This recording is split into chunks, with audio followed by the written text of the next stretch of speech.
महाभारत मानव जीवन का एक अद्भुत दर्शन है।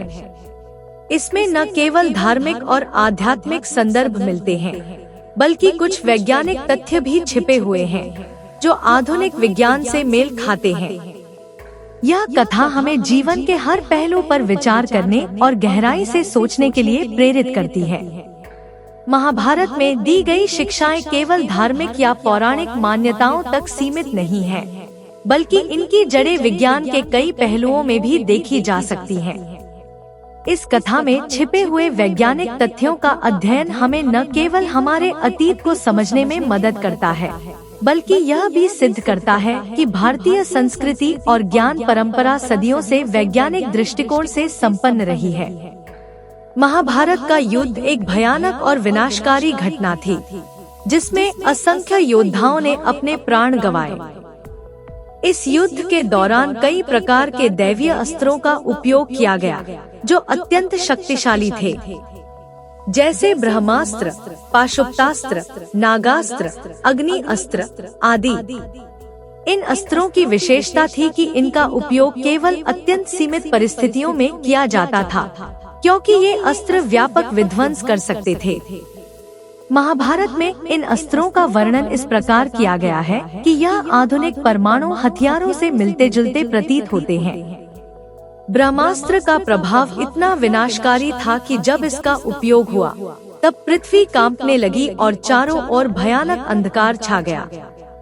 इसका प्रलयंकारी प्रभाव समूचे वातावरण को नष्ट करने वाला था। यह विवरण सुनकर ऐसा लगता है कि यह आधुनिक परमाणु हथियारों के समान हो सकता है।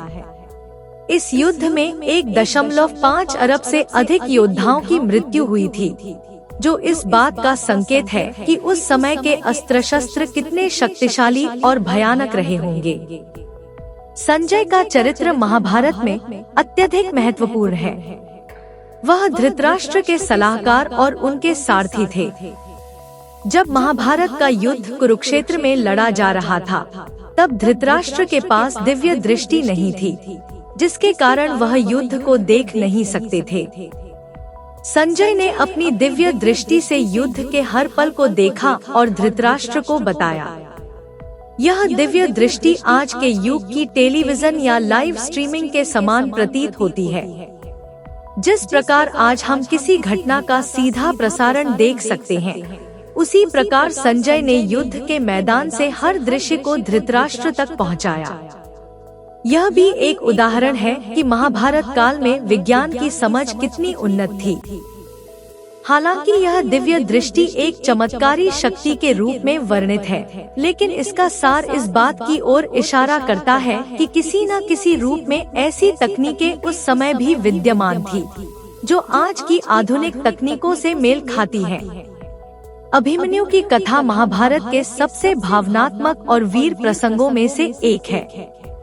जब सुभद्रा गर्भवती थी, तब अर्जुन ने उन्हें चक्रव्यूह में प्रवेश करने की रणनीति समझाई। सुभद्रा के गर्भ में पल रहे अभिमन्यु ने भी इस वार्तालाप को ध्यान से सुना और चक्रव्यूह में प्रवेश की कला को सीख लिया।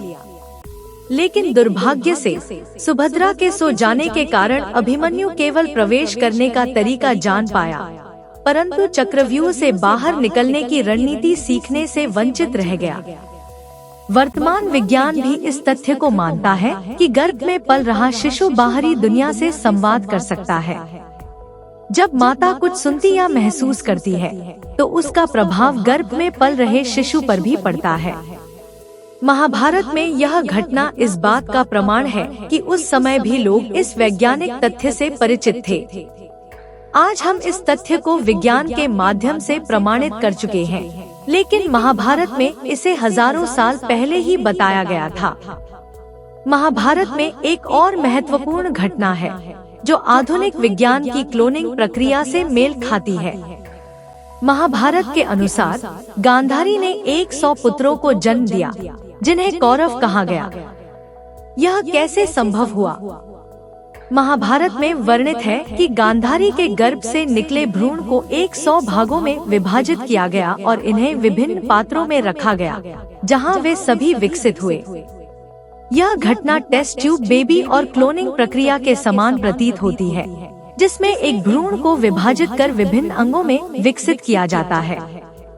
आधुनिक विज्ञान में भी क्लोनिंग की यह प्रक्रिया 20वीं सदी में ही विकसित हुई, लेकिन महाभारत में इसका वर्णन हमें इस बात का संकेत देता है कि भारतीय ज्ञान परंपरा सदियों पहले से इन तकनीकों से अवगत थी।